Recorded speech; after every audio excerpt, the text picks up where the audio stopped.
Outsourcing has become a politically contentious topic. Many Americans are concerned you're outsourcing all of your jobs, leaving well-paid jobs to secondary firms, even sending them abroad to other countries.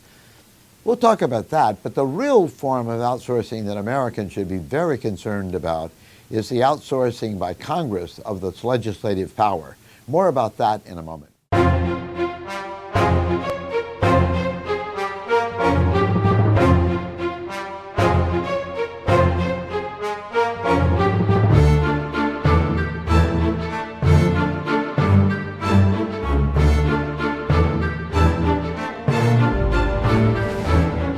Private outsourcing makes sense. The great economist Ronald Coase pointed out it's the normal way of doing business. Whether you do it in your own organization or whether you purchase from outside is just a question of cost, benefits, and so forth.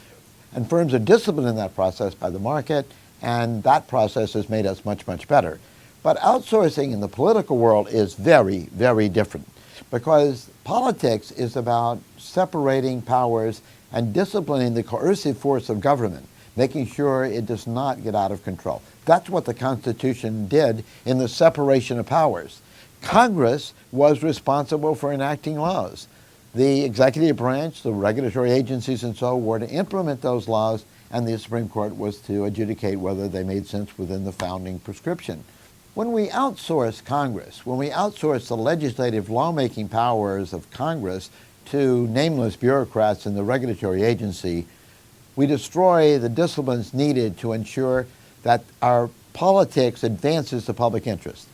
The cost of regulation are off budget. Congress never faces up to them.